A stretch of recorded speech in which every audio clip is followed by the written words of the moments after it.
Oke, baik. Dipersilakan kepada pembicara untuk menyalakan kamera dan silakan melakukan clearing area dengan menunjukkan setiap sudut ruangan.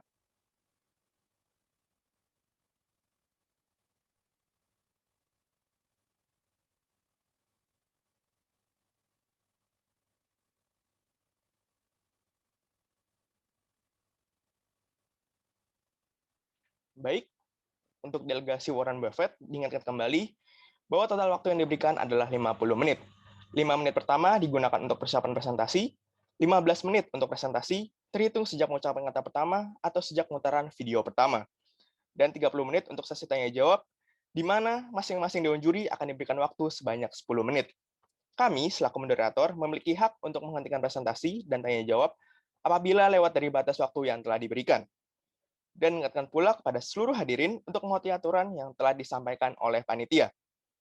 Kepada delegasi, dipersilakan untuk mempersiapkan presentasi.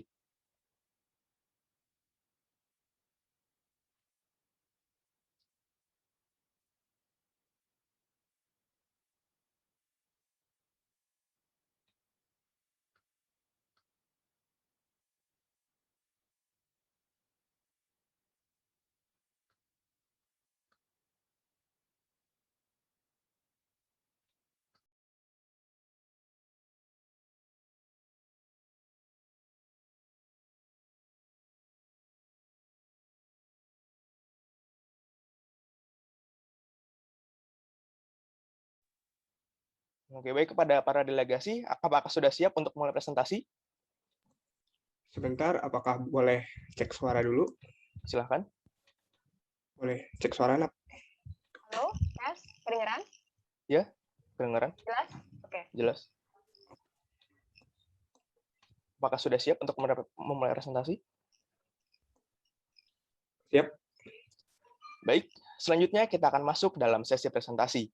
Namun, ingatkan kembali bahwa rekan-rekan akan diberikan tanda oleh timekeeper yang berada di layar kalian dengan layar berwarna hijau sebagai tanda dimulainya presentasi, layar berwarna kuning yang akan ditampilkan pada 2 menit terakhir, dan layar berwarna merah sebagai tanda waktu presentasi telah habis.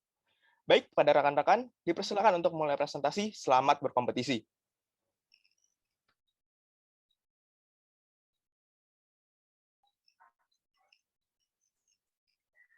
Salus populi suprema lex.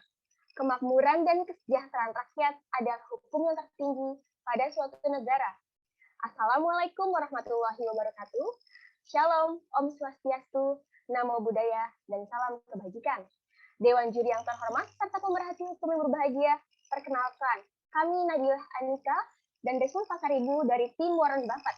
Pada kesempatan kali ini, kami akan mempresentasikan karya tulis ilmiah yang berjudul Rekonstruksi Indonesian Sustainable Palm Oil dalam mewujudkan bisnis kelapa sawit yang berwawasan lingkungan.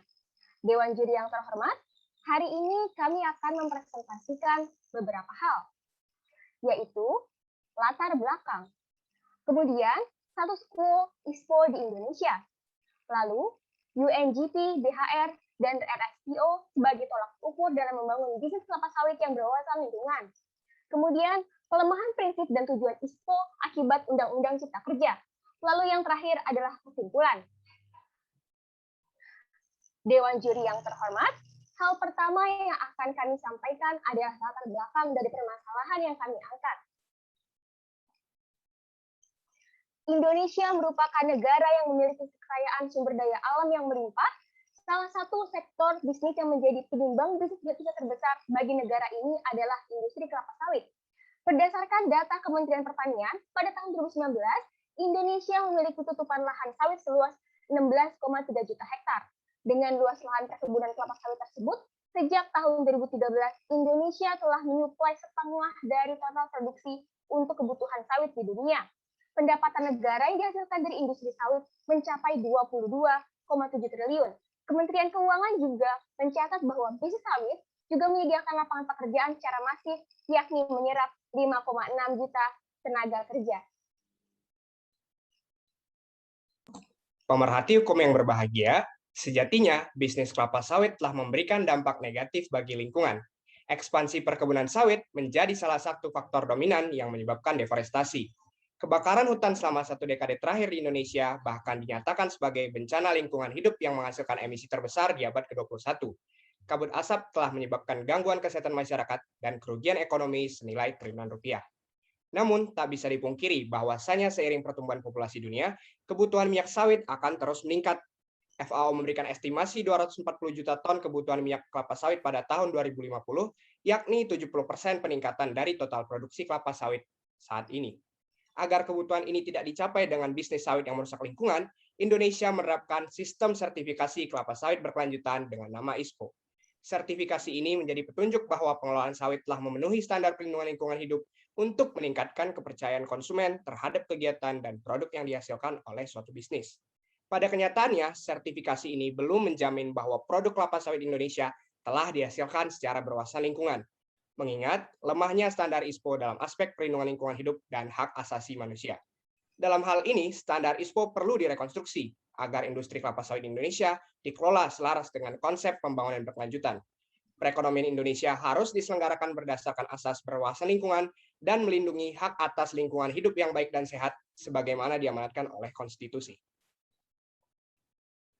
Berdasarkan latar belakang dan urgensi yang kami paparkan, kami menggariskan adanya 3 rumusan masalah, yaitu bagaimana penerapan ISPO dalam mengatur bisnis kelapa sawit yang berkelanjutan dan berwawasan lingkungan di Indonesia. 2.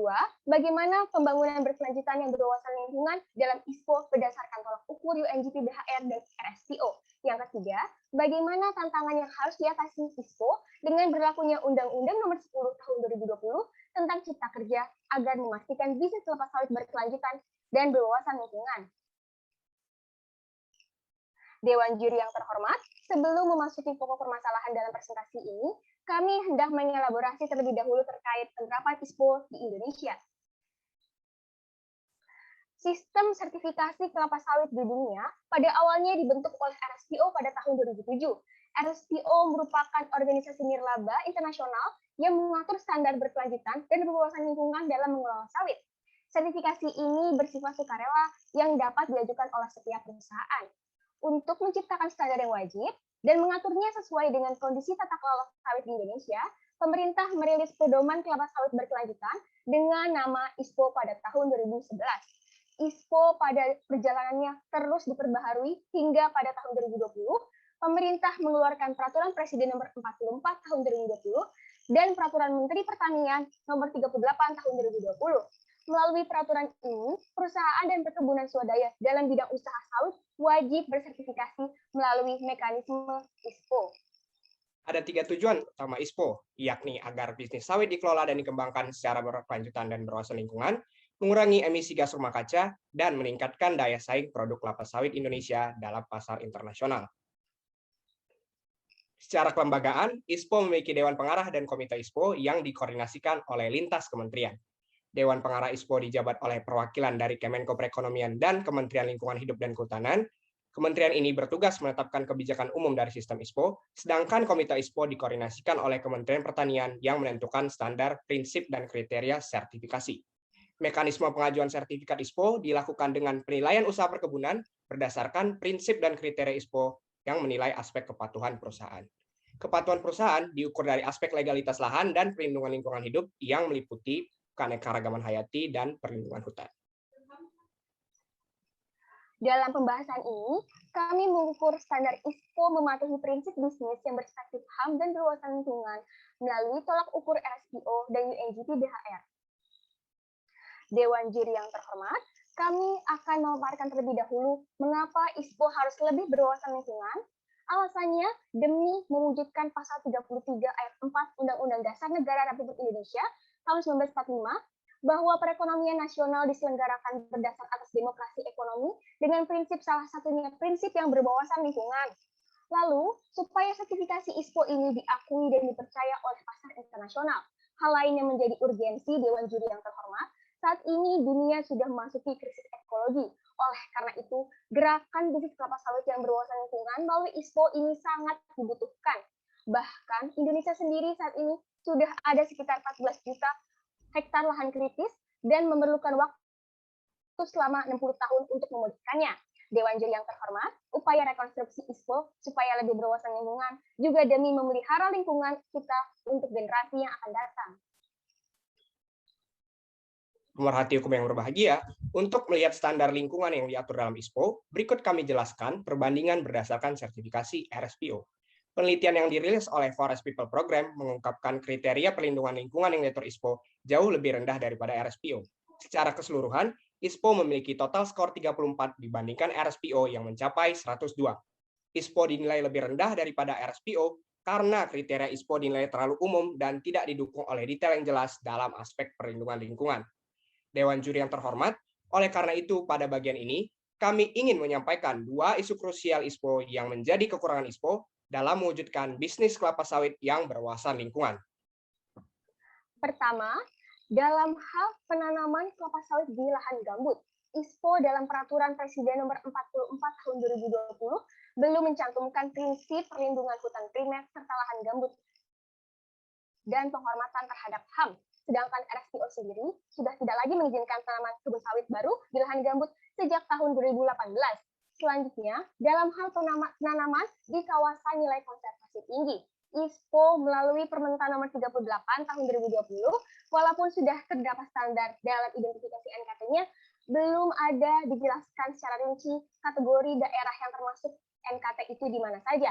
Sedangkan dalam RSPO sendiri sudah terdapat mekanisme khusus bagi pengusaha perkebunan di sekitar kawasan NKT dan ada identifikasi NKT secara rinci.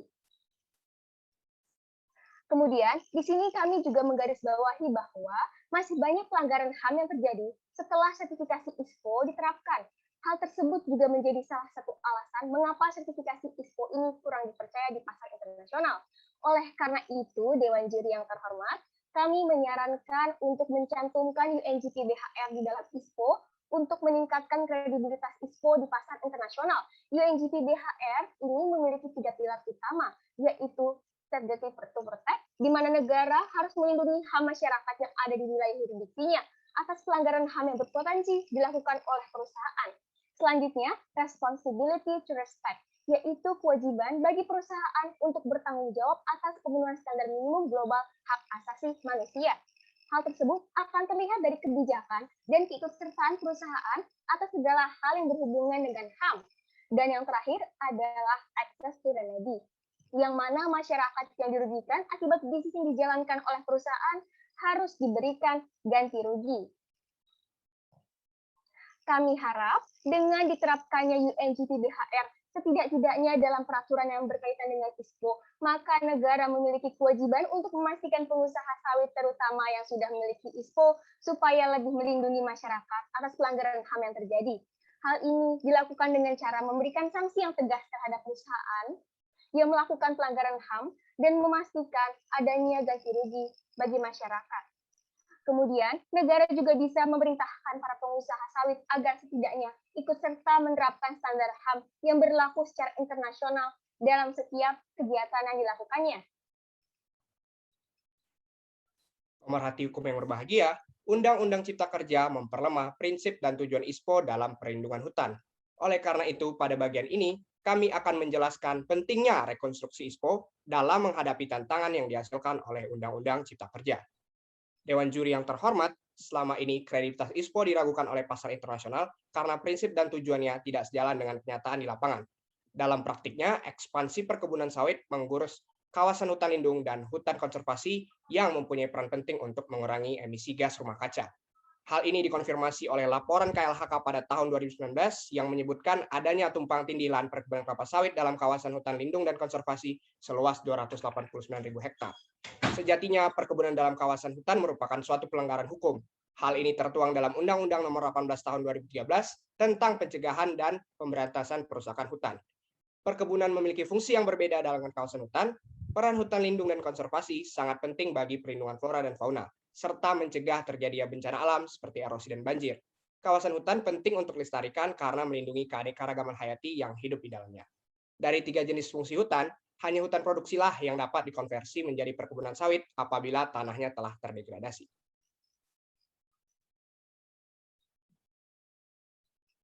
Ironisnya, Dewan Juri yang terhormat, Undang-Undang Cipta Kerja melalui pasal 110A semakin memperlemah prinsip dan tujuan ISPO. Perusahaan yang melanggar hukum karena perkebunan sawitnya berada dalam kawasan hutan diberikan waktu selama 3 tahun untuk mengurus perizinan dalam bidang kehutanan. PP nomor 24 tahun 2021 yang merupakan aturan pelaksana Undang-Undang Cipta Kerja menyediakan mekanisme persetujuan melanjutkan kegiatan usaha sawit dalam kawasan hutan lindung dan konservasi melalui pasal 18 huruf F ayat 2. PP ini mempunyai intensi melegalkan pelanggaran hukum karena perkebunan sawit jelas memiliki fungsi yang bertentangan dengan hutan lindung dan konservasi. Melalui aturan ini, bahaya besar menanti karena 289.000 hektar hutan lindung dan konservasi terancam dialihkan menjadi perkebunan sawit. Dewan Juri yang terhormat, World Resource Institute Sejatia telah mendata bahwa terdapat lebih dari 10 juta hektar lahan hutan produksi yang sudah terdegradasi dan dapat dikonversi menjadi perkebunan kelapa sawit. Alih-alih mengorbankan hutan lindung dan konservasi, pemerintah seharusnya memanfaatkan kawasan yang terdegradasi ini untuk dapat dijadikan tempat penanaman sawit. Hal ini dapat diklasifikasikan sebagai hutan produksi yang dapat dikonversi sejalan dengan Peraturan Menteri Lingkungan Hidup dan Kehutanan Nomor 96 Tahun 2018. Oleh karena itu, tim penulis mempunyai solusi bahwa perlunya rekonstruksi, yakni dengan melakukan penghapusan kegiatan usaha sawit dalam PP 24 2021 meliputi industri budidaya dan pengolahan hasil sawit yang diamankan oleh ISPO. Dengan demikian, pemerintah tidak perlu mengorbankan fungsi hutan lindung dan konservasi hanya demi kepentingan ekonomi yang dibawa oleh bisnis kelapa sawit. Dewan Juri yang terhormat, sampailah kita pada kesimpulan presentasi ini. ISPO sejatinya sudah ada sejak tahun 2011, namun dalam perjalanannya penerapan ISPO masih kurang maksimal dan masih kurang penerapan prinsip HAM. Terbukti dengan masih adanya pelanggaran atas hak atas lingkungan hidup yang sehat bagi para pemegang sertifikasi ISPO. Oleh karena itu, kami menyarankan agar standar ISPO diperkuat dengan cara mencantumkan prinsip UNGP-BHR di dalamnya. Kemudian dalam hal perbandingannya dengan RSPO, kami berpendapat bahwa ISPO harus lebih berwawasan lingkungan daripada RSPO. Hal ini dapat diimplementasikan dengan melakukan kategorisasi dan pelarangan penanaman sawit di lahan gambut, serta merincikan wilayah-wilayah konservasi tinggi. Lalu, dengan adanya Undang-Undang Cipta Kerja yang dalam aturan turunannya PP 24 tahun 2021 ini, kami berpendapat akan memperlemah standar ISPO. Oleh karena itu, persetujuan melanjutkan kegiatan usaha dalam hutan lindung dan hutan konservasi bagi kegiatan usaha perkebunan kelapa sawit harus dihapuskan. Apabila Dewan Juri yang terhormat memiliki pertanyaan atau hal yang didiskusikan lebih lanjut, bisa disampaikan kepada kami setelah ini. Sekian presentasi kami. Terima kasih panitia dan Dewan Juri. Wassalamualaikum warahmatullahi wabarakatuh. Oke, baik. Terima kasih atas presentasinya. Selanjutnya akan masuk ke sesi tanya jawab. Dipersilahkan kepada Ibu Sandra Moniaga untuk memberikan tanggapan atau pertanyaannya. Baik, terima kasih banyak moderator. Selamat siang Bapak Ibu, rekan-rekan panitia dan tim Warren Buffett, Nabila Anika dan Desmond. Bacanya gimana nih? Desmond, Bu. Desmond, ya, oke. Desmond Noel Pasaribu, ya. Ya, Bu. Baik, terima kasih. Menarik sekali materi yang dipilih, topik yang dipilih, dan juga kajian yang telah dilakukan. Terima kasih ya. Saya sebenarnya tertarik untuk mendengar lebih jauh ketika kalian bilang bahwa ISPO standarnya lebih rendah dari RSPO. Saya ingin tahu apakah ada gambaran nggak performance dari mereka yang masuk ke dalam ininya ISPO yang telah disetujui oleh ISPO yang kemudian dalam prakteknya. Saya baca sekilas ada beberapa perusahaan yang kalian sebut ya. Tapi bentuk pelanggaran HAM-nya tuh apa sih yang terjadi di lapangan? Silakan. Terima kasih Dewan Juri yang terhormat atas pertanyaannya. Sejatinya RSPO itu memiliki standar lingkungan yang lebih kuat daripada ISPO dalam aspek penanaman lahan gambut untuk perkebunan kelapa sawit dan identifikasi nilai konservasi tinggi.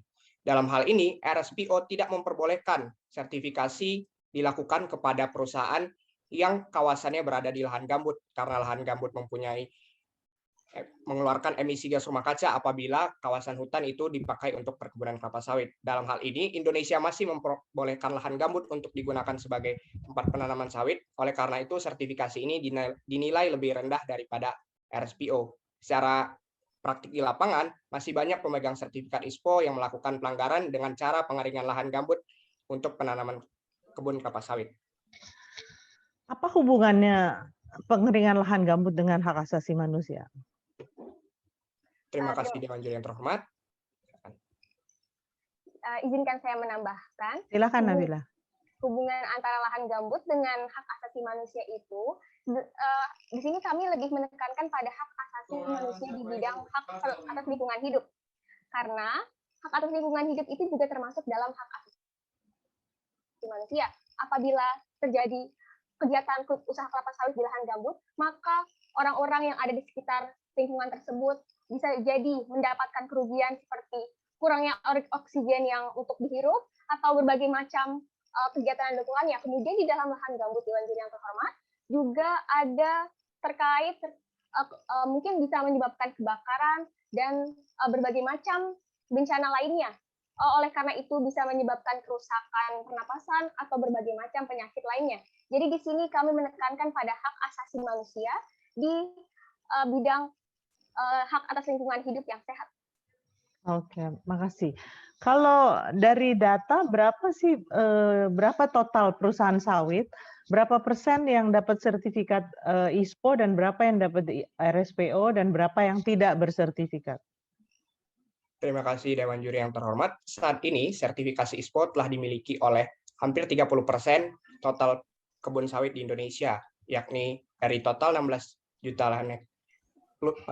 juta hektar kebun kelapa sawit, ini dimiliki oleh lebih dari 500 perusahaan dan kebun swadaya.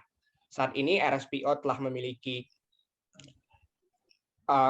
lahan yang lebih rendah daripada ISPO karena sertifikasinya bersifat sukarela. Dan lebih sulit ya?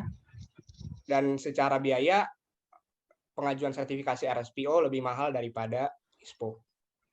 Bagaimana dampaknya? Kan gini ya, di Eropa kan sekarang terjadi gerakan memboikot produk Indonesia. Nah, apakah kalau ada sertifikat ISPO itu diterima nggak oleh pasar di Eropa atau di Amerika? Terima kasih Dewan Juri yang terhormat atas pertanyaannya. Sebenarnya sertifikasi ISPO ini masih wajib untuk perusahaan-perusahaan pengusaha sawit di Indonesia. Namun di sini kami menyadari bahwa permasalahannya adalah kurangnya penerimaan akan sertifikasi tersebut di pasar internasional karena masih kurangnya transparansi dari sertifikasi ISPO itu sendiri. Terbukti belum adanya mungkin sejenis website atau hal-hal yang berhubungan dengan berapa banyak performa yang sudah dilakukan oleh ISPO itu sendiri. Akibat kurangnya transparansi tersebut, maka pasar internasional kurang mempercayai ISPO daripada sertifikasi internasional yang sudah ada sekarang ini, yaitu RSPO. Oke, ini menarik sekali temuan kalian ya. Yang saya lihat menarik juga kan rekomendasi untuk mengintegrasikan UN Guideline on Business and Human Rights ke dalam proses revitalisasi ISPO ini gitu. Gimana strateginya? Apa yang dibayangkan oleh Nabila dan Desmond soal ini? Bagaimana proses pengintegrasian? Karena kan ISPO itu basisnya PP ya? Ya. Peraturan pemerintah atau SK Menteri? Perpres. Perpres malah ya ISPO ini. Nah, gimana itu kalau mau ada pengintegrasian UN Guideline on Business and Human Rights ke situ, apa yang terbayang oleh kalian? Terima kasih Dewan Juri yang terhormat atas pertanyaannya. Mohon izin menjawab.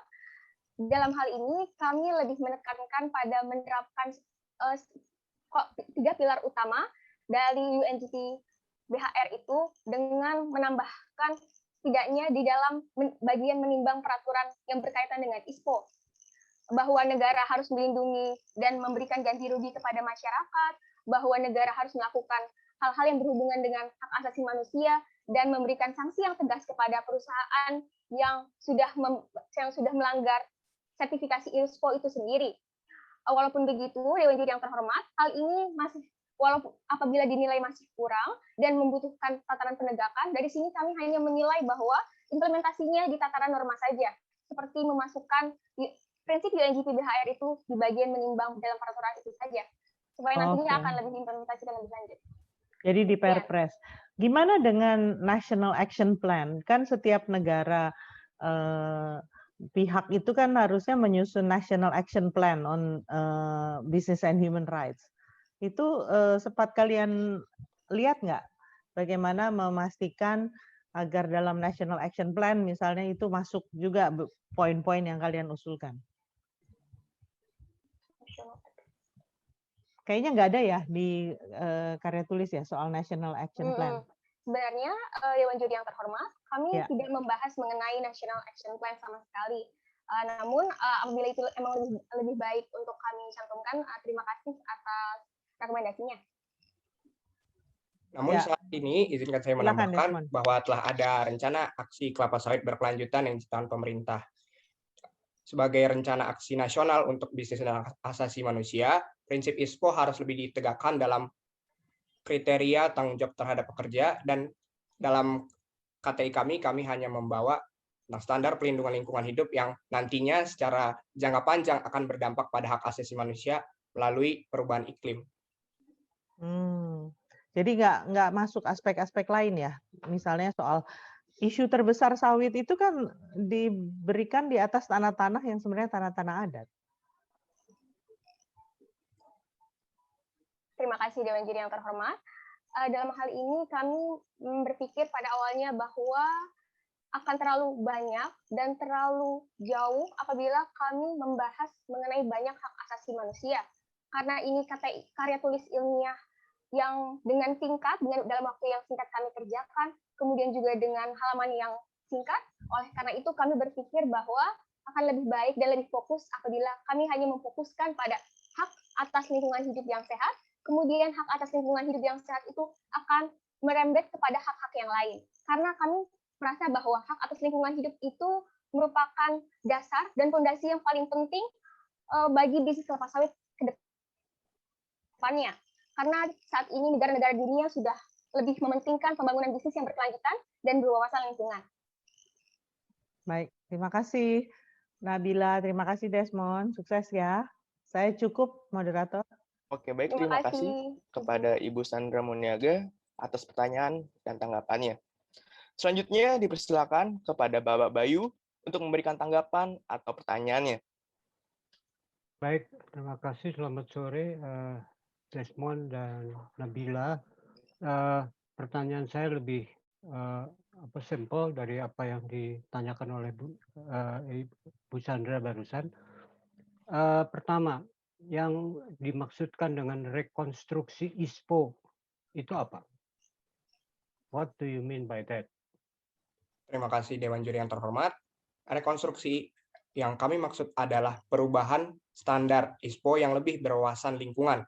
Rekonstruksi itu adalah merubah undang-undang yang tidak sejalan dengan standar ISPO yang melindungi aspek perlindungan lingkungan hidup agar harmonisasi antar perundang-undangan terjadi, yakni dengan merevisi PP 24 tahun 2021 tentang Undang-Undang Cipta Kerja dan memperkuat standar ISPO berdasarkan sertifikasi lain yang serupa, yakni RSPO dan standar UNGP BHR. Itu Desmond menyatakannya dalam satu kalimat, tapi itu ada beberapa pekerjaan disatukan itu ya, karena Perpres itu yang mengatur standar ISPO ya, di peraturan presiden kan, standar ISPO dimuat di situ. Lalu Undang-Undang Cipta Kerja itu merubah apa? Demi tujuan perekonomian yang disasar oleh Undang-Undang Cipta Kerja, itu yang dirubah peraturan yang mana dalam kaitan ini? Baik, terima kasih Dewan Juri yang terhormat. Undang-Undang Cipta Kerja menambahkan ketentuan pasal 110A dalam Undang-Undang Pencegahan dan Pemberantasan Perusakan Hutan, yakni selama ini kebun sawit yang berada dalam kawasan hutan merupakan sebuah pelanggaran hukum, dan dalam praktiknya kawasan hutan lindung dan kawasan hutan konservasi yang fungsinya bertentangan dengan perkebunan diperbolehkan melalui aturan Undang-Undang Cipta Kerja PP 24 tahun 2021. Selama ini kawasan hutan lindung dan hutan konservasi yang di dalamnya terdapat perkebunan kelapa sawit akan diberikan hukuman atau kebun sawitnya akan dikembalikan kepada negara. Sehingga perubahan yang terdapat dalam UU Cipta Kerja ini memutihkan pelanggaran hukum yang terdapat pada undang-undang sebelumnya. Ya, dan itu kemudian diperkuat dengan fokus pada lahan gambut pun boleh dieksploitasi untuk kebun kelapa sawit ya. Jadi sebenarnya yang direkonstruksi itu sebenarnya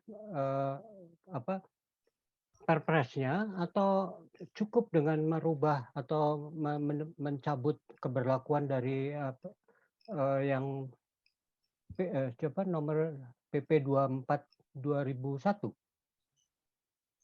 Yang mana yang sebaiknya secara efektif dari segi yuridis bisa lebih efektif untuk mulai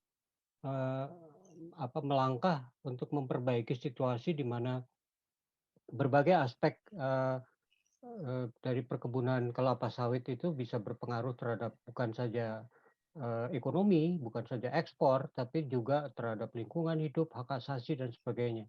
Nah, kira-kira skop dari rekonstruksi itu kerjaannya apa aja? Kalau Anda harus membuat semacam agenda gitu ya, kira-kira langkahnya apa saja yang harus diperhatikan? Terima kasih Dewan Juri yang terhormat. Yang pertama adalah dilakukannya revisi terhadap PP nomor 24 tahun 2021 untuk melarang bahwa perkebunan kelapa sawit dilarang berada dalam kawasan hutan lindung dan konservasi. Apabila ini sudah terlanjur, maka digunakan mekanisme undang-undang sebelumnya untuk menentukan tipologi kawasan perkebunan sawit mana yang melanggar hukum dan kawasan perkebunan sawit mana yang dapat diberikan persetujuan melanjutkan kegiatan usaha berdasarkan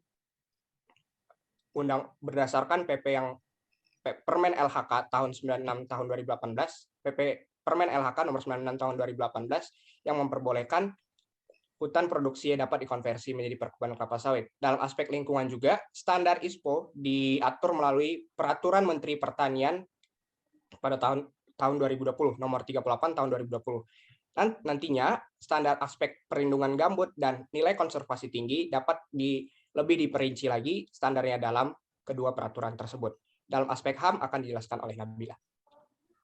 Dewan Juri yang terhormat, terima kasih atas pertanyaannya. Izinkan saya menambahkan bahwa Desmond tadi sudah menjelaskan bahwa ada tiga macam revisi yang bisa ada dua macam revisi atau rekonstruksi yang bisa dilakukan. Pertama terkait revisi PP nomor 24 tahun 2021, yang kedua terkait mekanisme tipologi lahan apabila sudah terlanjur lahannya ditanamkan oleh perkebunan sawit tersebut, maka akan dilakukan persetujuan.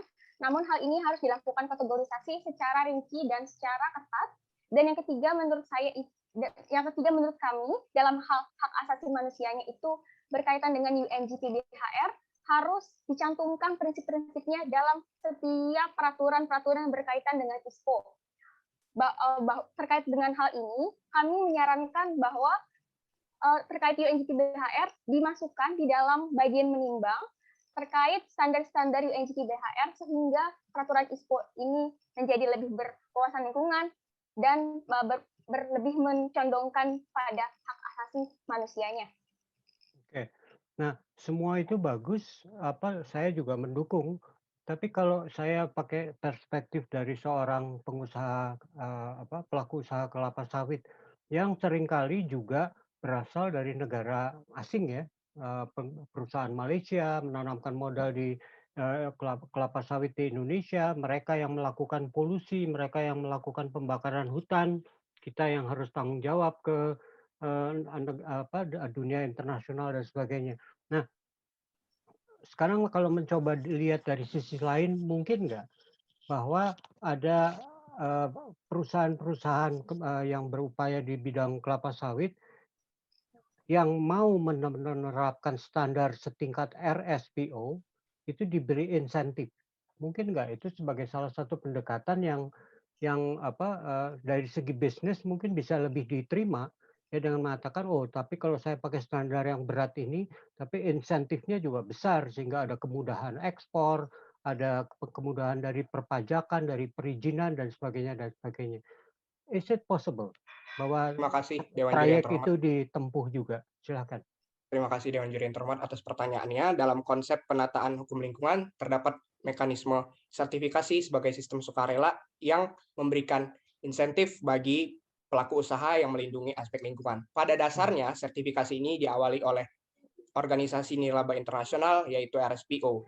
RSPO ini diakui dan dipercaya dalam barangnya, dalam produk sawit yang dihasilkan oleh kebun kelapa sawit yang tersertifikasi, dan hal ini memberikan kelapa sawit yang tersertifikasi oleh RSPO saat ini dibeli lebih tinggi harganya daripada kelapa sawit yang tidak memiliki sertifikasi RSPO. Namun hal ini masih terjadi khususnya hanya melalui pasar Eropa yang sudah mempunyai komitmen untuk no deforestation palm oil yang tercantum dalam komitmen Uni Eropa. Dewan juri yang terhormat, izinkan saya menambahkan terlebih dahulu bahwa menurut kami insentif tersebut jadinya perlu diberikan kepada pengusaha atau terkait sertifikasi ISPO sendiri, bahwa penting untuk seketat dengan RSPO itu penting untuk diberikan insentif atau kemudahan-kemudahan bagi pengusaha. Namun di sini kami juga harus lebih mementingkan jangka panjang daripada penerapan bisnis yang berwawasan lingkungan itu sendiri. Insentif tidak bisa selamanya diberikan oleh pemerintah atau oleh pihak yang lain.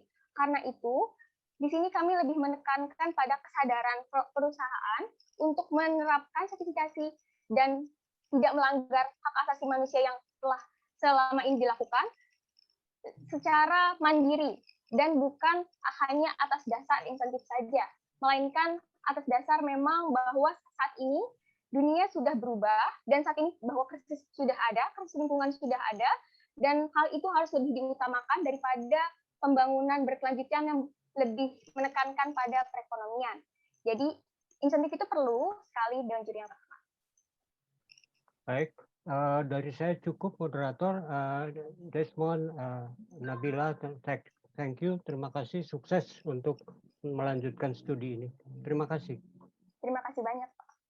Oke, baik. Terima kasih kepada Bapak Bayu atas pertanyaan dan tanggapannya. Selanjutnya dipersilakan kepada Ibu Ida untuk memberikan tanggapan atau pertanyaannya. Terima kasih, saudara moderator. Selamat siang, Bapak, Ibu, serta tim Warren Buffett, gimana bacanya, Warren Buffett. Dan ini teman-teman panitia, banyak sekali yang sudah kalian presentasikan sangat komprehensif, dan saya apresiasi karena begitu banyak ide-ide yang tampaknya cukup dipikirkan dengan matang, lepas dari segala kekurangan di sana sini, tapi cukup matang untuk bahkan memikirkan tentang kebijakan yang seperti apa yang bisa diusulkan kepada pemerintah di masa yang akan datang. Ada beberapa hal yang saya ingin tanyakan, tapi tadi sudah ditanyakan oleh Ibu Sandra maupun oleh Pak Bayu, sehingga saya akan melihat dari aspek yang mungkin lain, tapi mungkin nggak akan terlalu banyak juga, gitu ya. Pertama, kalian menyebut-nyebut tentang dampak negatif dari Undang-Undang Cipta Kerja dan PP Nomor 24 Tahun 2021 terhadap kebijakan industri kelapa sawit ini. Saya ingin sedikit mundur, gitu ya. Boleh nggak sih dijelaskan kepada kami semua tentang sebetulnya apa sih tujuan dari diundangkannya Undang-Undang Cipta Kerja yang dibuat dengan metode Omnibus Law yang sangat kontroversial ini? Silakan. Terima kasih Dewan Juri yang terhormat atas pertanyaannya. Pada dasarnya Undang-Undang Cipta Kerja bertujuan untuk meningkatkan pendapatan negara dari sektor investasi dan ekonomi. Dalam hal ini, bisnis kelapa sawit adalah salah satu sektor komoditas perkebunan yang menyumbang devisa terbesar bagi Indonesia. Namun pada praktiknya, bisnis kelapa sawit dan perkebunannya melanggar hukum dengan perkebunan yang berada di dalam kawasan hutan lindung dan hutan konservasi. Hutan lindung berfungsi untuk menjaga tata air, intrusi, dan menjaga agar sistem hutan tetap terjaga dengan menyerap emisi, dan hutan konservasi untuk melindungi keanekaragaman hayati dan flora dan fauna. Dengan perbedaan tujuan itu dan menimbang dampak ekonominya, pemerintah membiarkan pelanggaran hukum itu dengan memperbolehkan perkebunan kelapa sawit berada di dalam kawasan hutan lindung dan hutan konservasi. Saat ini contohnya dalam Provinsi Riau, contohnya ada kawasan Taman Tesonilo yang berfungsi untuk menjaga flora dan fauna, namun saat ini telah ada perkebunan kelapa sawit di dalamnya. Dalam hal ini, adanya perbedaan fungsi tersebut ingin dilegalkan pemerintah, padahal sebelumnya Undang-Undang mengenai pencegahan perusakan dan pemberantasan hutan atau Undang-Undang 18 tahun 2013 melarang hal tersebut. Jadi pada intinya Undang-Undang Cipta Kerja ini melegalkan pelanggaran hukum yang sebelumnya diatur demi kepentingan ekonomi yang dihasilkan oleh perkebunan kelapa sawit. Enggak. Hal lain yang ini sebetulnya dipromot oleh Undang-Undang Cipta Kerja. Terutama masih berkaitan dengan ekonomi, tapi dari sisi yang berbeda. Coba, silakan. Izinkan saya menjawab dan menambahkan dari Desmond Pasaribu. Menurut kami, hal yang terkait Undang-Undang Cipta Kerja ini, pemerintah memikirkan akan kemudahan berusaha dan perizinan dan kemudahan dan banyaknya investasi dari asing terkait ke Indonesia, supaya investasi asing itu lebih mudah untuk masuk ke Indonesia, dan kemudian juga devisa negara meningkat, pendapatan negara ini meningkat, dan kemudian akan membuat standar kehidupan di masyarakat Indonesia menjadi lebih baik daripada yang sekarang. Itu adalah tujuan pemerintah terkait Undang-Undang Cipta Kerja. Nah, ada satu hal yang tampaknya juga menjadi tujuan dari pemerintah, tapi kalian tadi belum menyebut-nyebut, itu adalah bahwa pemerintah ingin mengembalikan atau melindungi, karena belakangan ini kan begitu banyak usaha kecil menengah dan startup yang menjadi pelaku usaha, sehingga ini kemudian mau dilindungi. Nah, sekarang berkaitan dengan industri kelapa sawit ini, sempat nggak kalian berpikir mengapa aturannya menjadi seperti yang ada di situ? Kira-kira aspek apa sih yang dilakukan oleh pemerintah? Apakah pemerintah simply hanya mengatakan, udah pokoknya yang penting usaha cepat, gampang, jadi di dalam hutan pun nggak apa-apa, hanya simply begitu, atau jangan-jangan potensi yang lain yang ingin dilindungi? Terima kasih Dewan Juri yang terhormat atas pertanyaannya. Menurut pengetahuan kami, dalam Undang-Undang Cipta Kerja ini, pemerintah sepertinya berpikir terkait perusahaan-perusahaan yang sudah terlanjur membangun perusahaannya, perkebunan sawitnya itu di daerah yang hutan atau di daerah-daerah lahan konservasi tinggi, atau daerah-daerah yang seharusnya tidak ditanami sawit dan masih harus dilindungi. Karena keterlanjuran tersebut, pemerintah ingin supaya perusahaan itu terus melanjutkan kegiatan usahanya. Makanya oleh karenanya pemerintah membuat peraturan ini, sepengetahuan kami. Namun apabila Desmond Pasaribu ingin menambahkan, dipersilahkan. Terima kasih Nabila dan Dewan Juri atas pertanyaannya. Dalam aspek lain perlu diperhatikan juga bahwa penegakan hukum melalui undang-undang sebelumnya, yakni Undang-Undang 18 2013, memakan waktu yang lama, seperti gugatan perdata apabila perkebunan berada dalam kawasan hutan, yakni juga akan sulit juga dibuktikan bahwa pembuktian dalam persidangan, dan hal ini akan menghapuskan juga nanti izin usaha dari perkebunan sawit itu. Makanya oleh karena itu pemerintah tidak memilih jalur penegakan hukum karena pembuktian yang cukup lama dan kerugian yang belum tentu dimenangkan oleh pemerintah, lalu membiarkan perkebunan sawit berada dalam kawasan hutan. Selain itu, data tumpang tindih lahan juga belum diperbaiki oleh pemerintah, yakni dengan kebijakan ini pemerintah membolehkan perkebunan dalam kawasan hutan dan dijalankan dengan adanya kebijakan one map yang sedang disusun pemerintah. Kebijakan pembolehan perkebunan dalam kawasan hutan ini dipandang oleh ICEL, salah satu LSM, hampir seperti kebijakan tax amnesty, yakni pelanggaran yang sebelumnya dibiarkan saja, lalu untuk kedepannya perkebunan dapat diberikan persetujuan melanjutkan kegiatan usaha dalam kawasan hutan. Namun dalam aspek lingkungan, hal ini sebenarnya harus dirincikan lagi dan harus dipandang lebih luas bahwa fungsi hutan itu tidak hanya untuk menghasilkan ekonomi, namun perlu juga kita dipandang bahwa fungsi melindungi keanekaragaman hayati dan fungsi untuk mengurangi emisi gas rumah kaca yang mengancam perubahan iklim bagi jangka yang akan lebih panjang. Terima kasih. Apakah kalian pernah mencoba untuk melakukan pencarian data tentang siapa sih sebetulnya yang paling banyak pelaku-pelaku usaha perkebunan kelapa sawit yang ada di dalam hutan? Prosentasenya gimana? Apakah itu adalah perkebunan kelapa sawit rakyat yang ininya kecil-kecil kayak gitu, atau perusahaan-perusahaan besar? Terima kasih Dewan Juri yang terhormat. Jadinya perkebunan sawit di Indonesia yang seluas 16 juta hektar, lebih dari 50% dimiliki oleh perusahaan, yakni pekebun swadaya hanya mempunyai sedikit dari lahan, karena sejatinya perusahaan swasta yang memiliki lahan yang lebih besar. Oleh karena itu, pemerintah mempertimbangkan dengan dampak ekonomi yang diakibatkan oleh perusahaan, yakni perlunya pelanggaran hukum ini diputihkan melalui Undang-Undang Cipta Kerja.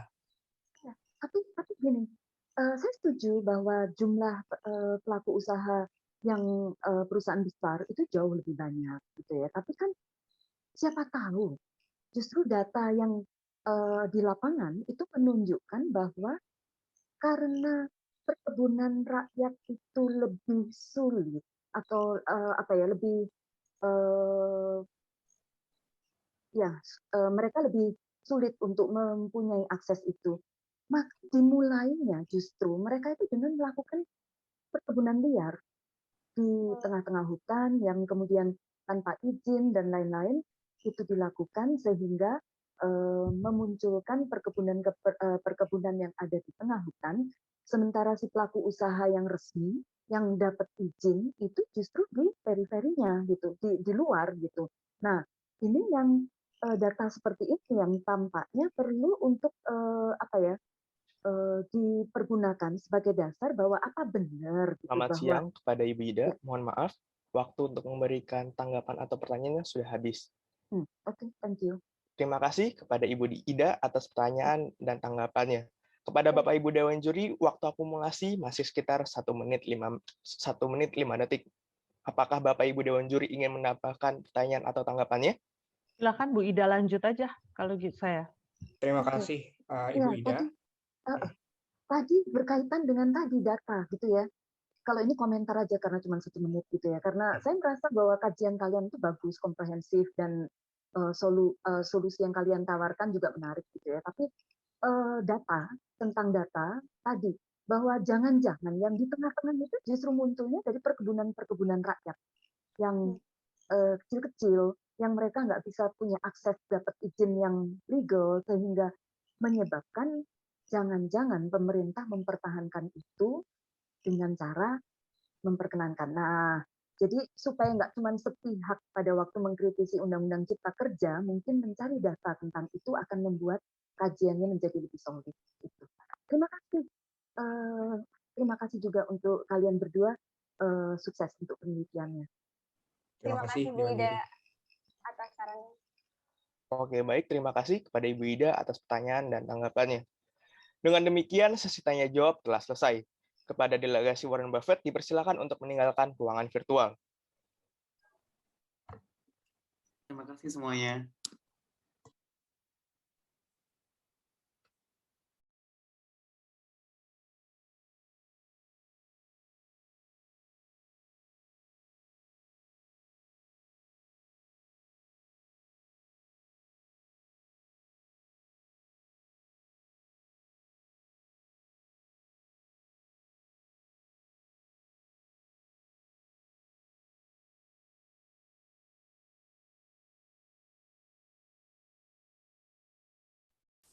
Kepada yang terhormat Bapak Ibu Dewan Juri, Bapak Ibu dosen pembimbing, teman-teman delegasi, serta rekan-rekan panitia yang saya banggakan, selamat sore dan kami ucapkan selamat datang kembali ke acara penutupan babak final Lomba Karya Tulis Ilmiah Parayangan Legal Competition 2021.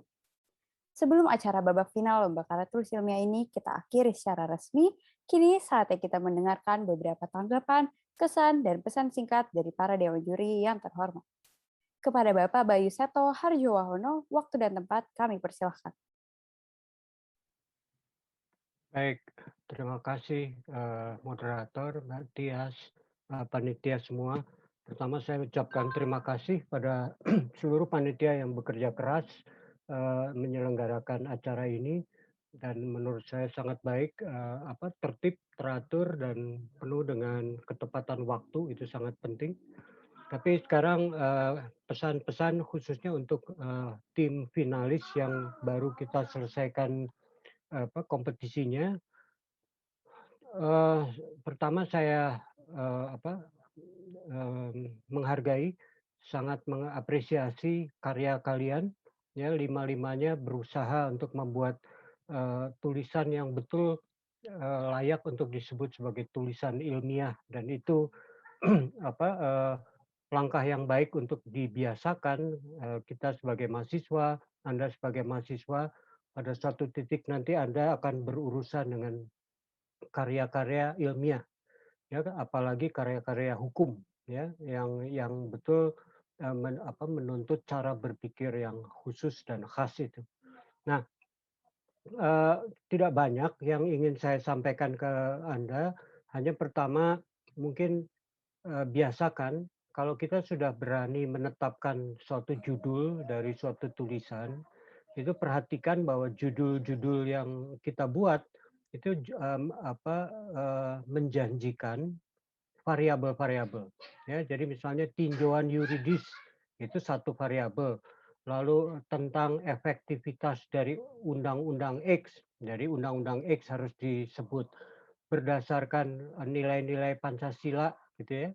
Nah, itu nilai-nilai Pancasilanya juga pasti harus muncul karena si pembaca akan menunggu, ini janji nih. Nanti Pancasilanya kok nggak nongol sampai habis, gitu ya. Hati-hati dengan itu. Sedikit walaupun tidak terlalu mendasar, tapi bisa dijumpai di dalam makalah dari 5 finalis terakhir yang lupa mengkaitkan salah satu variabel yang padahal disebut di judul, dan menyebut itu di judul itu janji pada pembaca bahwa nanti ini dibahas loh. Kenapa? Karena ini adalah hal yang akan mempengaruhi cara berpikir saya. Nah, itu biasakan untuk berpikir itu. Lalu saya mengapresiasi juga bahwa umumnya dari kelima finalis yang saya baca makalahnya itu sudah secara tertib berangkat dulu dari general ke particular, ya, dari hal-hal yang umum dulu lalu menuju ke hal yang khusus. Hanya memang saya atas nama para juri itu seringkali haus sama contoh konkret apa sih, gitu ya, yang di dalam kenyataan kita hadapi, dalam suatu kasus tertentu apa sih yang menunjukkan bahwa apa yang kalian pikirkan itu ternyata memang masalah di masyarakat, ya. Nah, ini sumbangsihnya dari penulisan, apalagi penulisan yang sifatnya yuridis. Pasti tujuannya adalah mencoba untuk melihat seharusnya, das sollen, gitu ya, sama apa yang kenyataannya ada, ini ada gap nih, gitu. Nah, gap ini yang harus diisi. Nah, di situ pendapat kalian yang harus dipertahankan, ya, pandangan-pandangan, argumentasi, dasar hukum, dan sebagainya. Cuman itu saja, tapi secara umum saya terkesan dengan keseriusan dari setiap tim, ya, untuk mencoba untuk menyampaikan pandangan-pandangannya, mencoba untuk nggak ingkar janji dari apa yang dirumuskan dalam identifikasi masalah, untuk kemudian dibahas, dianalisa, dan kemudian muncul di kesimpulan dan saran, gitu ya. Itu dalam praktek seringkali terjadi bahwa diidentifikasinya janji apa karena asik ikut di bab 2, bab 3, dan seterusnya, sampai akhirnya lupa di bab kesimpulan dan saran ngomongin yang lain, ya, dan jadi para pembaca itu nanti akan melihat, loh, janjinya identifikasi masalahnya 2, ini kok kesimpulannya mengelantur kemana-mana. Nah, saya gembira bahwa itu tidak terjadi. ya di paper-paper yang dibuat oleh masing-masing tim. And for that I salute you. Rasanya itu saja, tapi sekali lagi saya apresiasi pada panitia, pada penyelenggara, pada Unpar juga yang menginisiasi kegiatan ini, karena ini betul akan merangsang kita para mahasiswa untuk berupaya membuat tulisan akademik yang benar, gitu ya. Ya mungkin teman-teman yang ada di penyisihan dan sebagainya bisa belajar banyak dari teman-teman lain yang sekarang masuk ke final dan sebagainya. Pasti ada hal-hal yang positif yang bisa dipelajari. Nah, rasanya tujuan akhir dari acara kegiatan ini itu adalah mencoba untuk merangsang kalian untuk bisa berpikir akademik secara lurus, tertib, dan betul-betul apalagi kalau mahasiswa hukum, fakultas hukum, berpikir sesuai dengan cara berpikir yuridis yang tertib. Itu saja pesan saya, dan sekali lagi terima kasih pada panitia dengan fasilitasinya yang sangat baik. Terima kasih pada para anggota tim yang sudah berjuang begitu ya sampai ke tingkat ini, dan juga pada Ibu Ida Susanti dan Ibu Sandra Muniaga yang telah menjadi juri mendampingi saya. Terima kasih, sukses, dan semoga kita bisa berjumpa di kompetisi yang akan datang. Itu dari saya, Mbak Tias. Thank you, terima kasih, and stay healthy.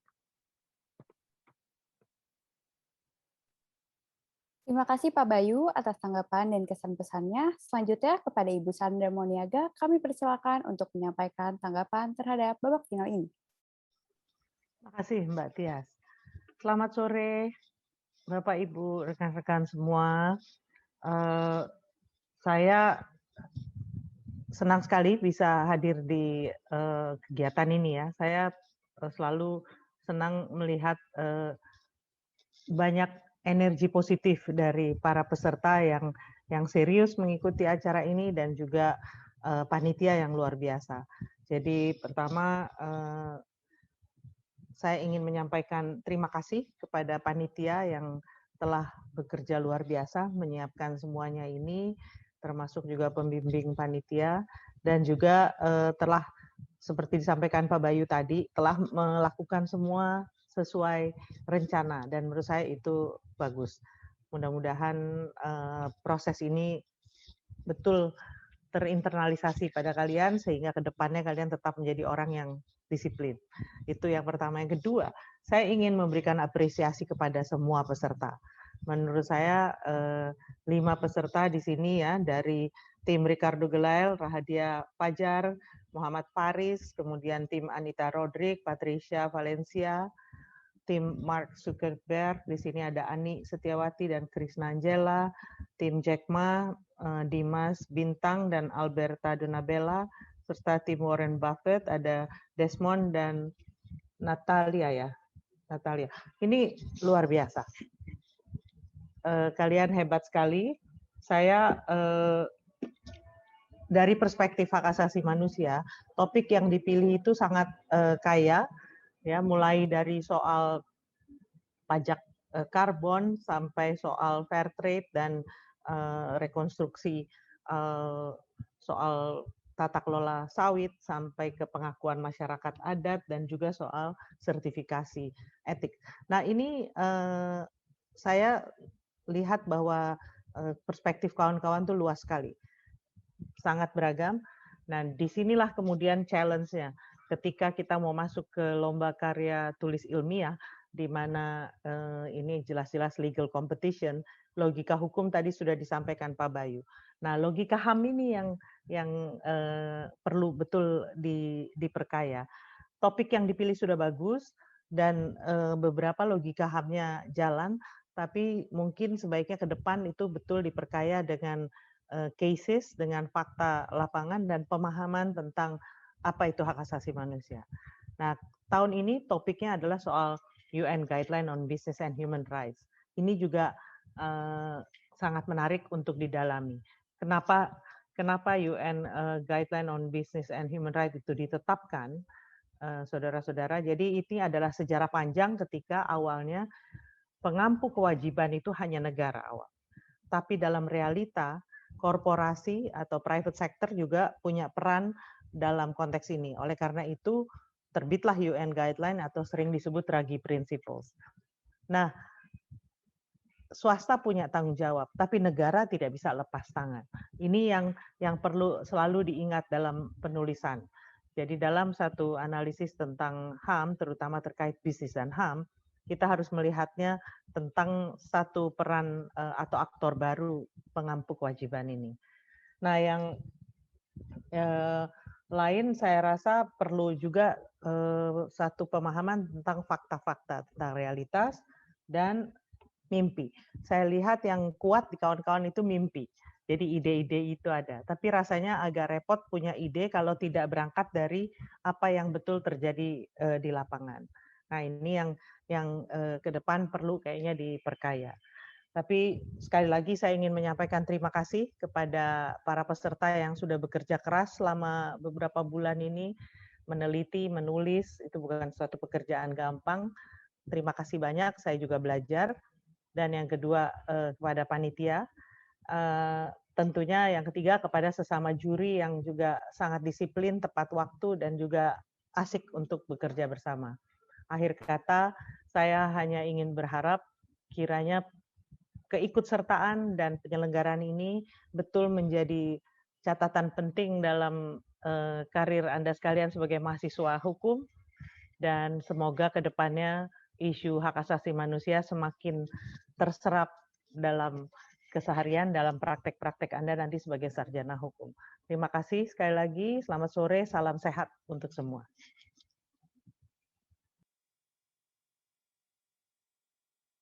Terima kasih atas tanggapan dan kesan-pesannya Ibu Sandra. Kepada Ibu Ida, kami persilakan untuk menyampaikan tanggapannya terhadap babak final ini. Oke, terima kasih moderator Tia. Pertama tentu saya ingin menyampaikan apresiasi, terutama pertama kepada para peserta karena dengan antusiasme Anda semua itu membuat kompetisi ini menjadi bermakna. Tanpa semangat dan keseriusan dari para peserta, tentu nilai dari standar untuk kompetisinya tidak akan cukup baik. Tapi apa yang terlihat hari ini, kalian semua menunjukkan layak menjadi juara, semuanya layak menjadi juara, gitu ya. Kualitas penulisan cukup baik, kualitas presentasi baik, dan kemampuan untuk mempertahankan argumentasinya juga cukup baik sehingga sangat layak diapresiasi. Kemudian oh ya sedikit sayang aja kami nggak bisa mengatakan semuanya juara karena dalam kompetisi pasti ada yang harus juara, tapi semua yang masuk ke babak final ini tentu sudah mempunyai kualitas untuk menjadi juara. Itu. Jadi bahwa nanti ada yang juara 1, 2, 3 itu hanya emblem, tapi semua proses yang kalian ikuti itu membuat kalian layak disebut sebagai juara. Yang kedua, saya ingin mengapresiasi para panitia yang sudah membuat semua pelaksanaan kegiatan ini menjadi sangat baik, rapi, dan membuat proses menjadi mudah. Mudah-mudahan dirasakan juga mudah untuk semua peserta gitu ya, karena diri sangat merasa tertolong untuk semua persiapan dan logistik serta lalu lintas yang dipersiapkan gitu. Kemudian juga terutama kepada Pak Bayu dan Ibu Sandra, terima kasih banyak karena semua kegiatan ini menjadi lancar karena kita semua bisa berkomunikasi dan mempunyai pertimbangan-pertimbangan yang sangat asik dari segi akademis maupun hal-hal yang muncul di dalam praktek yang bisa kita diskusikan pada waktu mendalami topik-topik ini. Terima kasih, saya sangat banyak belajar.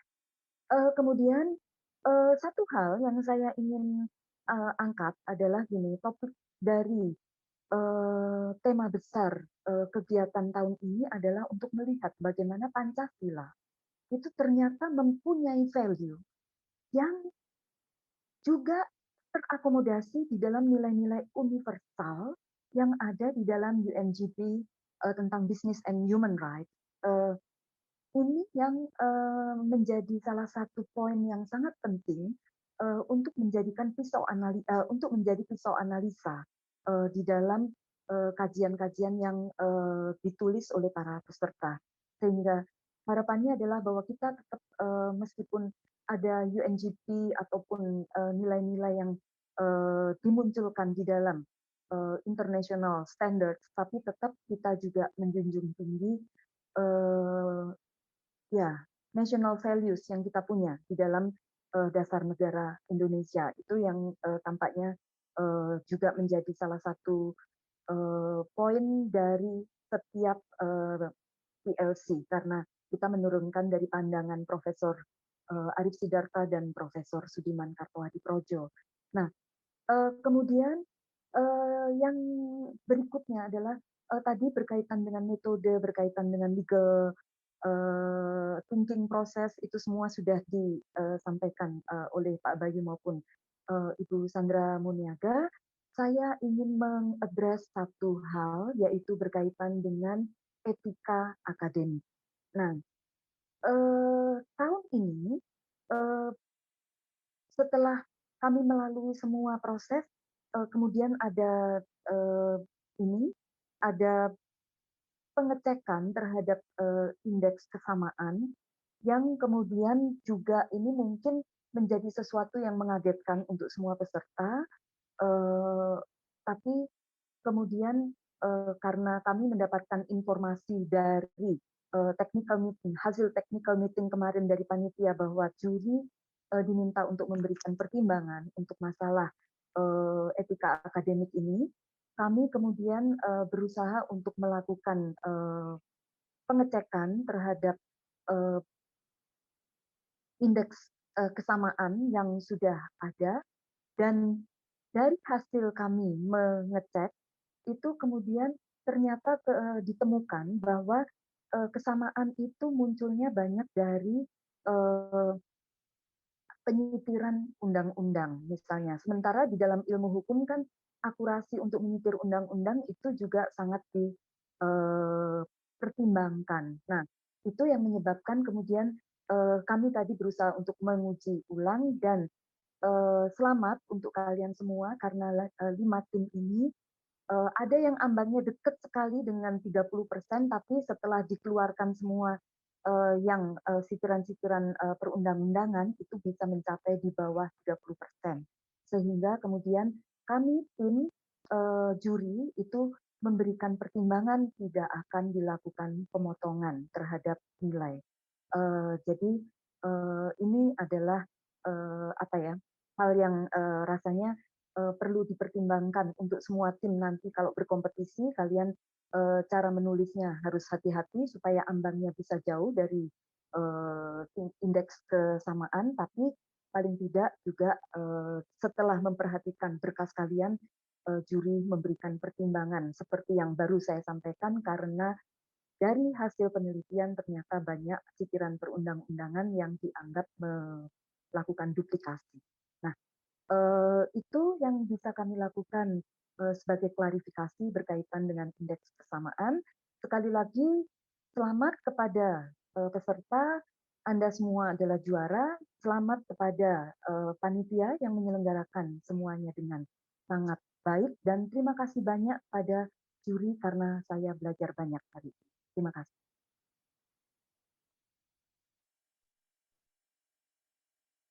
Terima kasih kami ucapkan kepada Ibu Ida karena sudah berkenan hadir di dalam acara ini serta atas tanggapan dan kesan-pesannya. Dengan demikian, Lomba Karya Tulis Ilmiah Parayangan Legal Competition 2021 telah selesai. Sebelum meninggalkan ruangan, alangkah baiknya acara ini kita tutup dengan doa. Doa akan dipimpin oleh rekan kami, Ignatius Kevin, secara universal. Pada Ignatius Kevin, waktu dan tempat dipersilakan. Oke, baik. Mari Bapak Ibu Dewan Juri, Bapak Ibu dosen pembimbing, teman-teman delegasi, serta rekan-rekan panitia yang saya banggakan, mari kita menciptakan doa kepada Tuhan Yang Maha Esa. Selamat sore Tuhan Yang Maha Penyayang dan Maha Baik-Baik kami. Pertama-tama kami semua ingin menceritakan rasa syukur kepada Engkau ya Tuhan, karena perlindungan dan curahan Roh Kudus-Mu yang selalu menyertai dan membimbing kami. Tuhan, pada kesempatan kali ini kami ingin mengucapkan rasa terima kasih kami karena Engkau sebagai pelindung kami telah memberikan berkat-Mu yang tak berkesudahan, sehingga babak final lomba karya tulis ilmiah Parayangan Legal Competition 2021 telah berjalan dengan lancar hingga selesai. Kami tahu ya Tuhan, acara kami belum sempurna dan ada masih banyak perbaikan-perbaikan yang harus kami lakukan. Tetapi kami bersuka cita sebab rahmat-Mu lah. Acara ini tidak kurang suatu apapun. Ya Tuhan, berkatilah juga untuk seluruh pihak yang sudah turut serta berpartisipasi dalam rangkaian acara babak final Lomba Karya Tulis Ilmiah Parayangan Legal Competition 2021. Semoga rahmat-Mu terus mengalir dan memberkati mereka. Walaupun acara ini telah usai, tetapi memori ini tetap membekas dalam hati kami dan pikiran kami masing-masing. Jadikanlah momen ini sebagai ajang kami untuk meratkan tali persaudaraan dan meningkatkan budi, akal, dan jiwa kami agar semuanya seturut dengan kehendak-Mu. Karena ini semua demi kemuliaan nama-Mu yang lebih besar. Amin. Akhir kata, kami ucapkan terima kasih kepada Bapak dan Ibu Dewan Juri atas waktu dan kesediaannya untuk hadir dalam acara ini, serta teman-teman delegasi dan rekan-rekan panitia yang bertugas. Kepada rekan-rekan delegasi serta Bapak dan Ibu Dewan Juri, dipersilakan untuk meninggalkan ruangan. Wassalamualaikum warahmatullahi wabarakatuh. Om Santi Santi Santi Om. Waalaikumsalam. Thank you. Good luck. Stay healthy. Waalaikumsalam.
I use my personal story of coming to Australia as a refugee, and I share the story of arriving into a community that is very diverse and welcomed me with open arms. And I share that story because I want to show people what kind of community we could be if we welcomed everyone who arrived in our community and in and amongst us.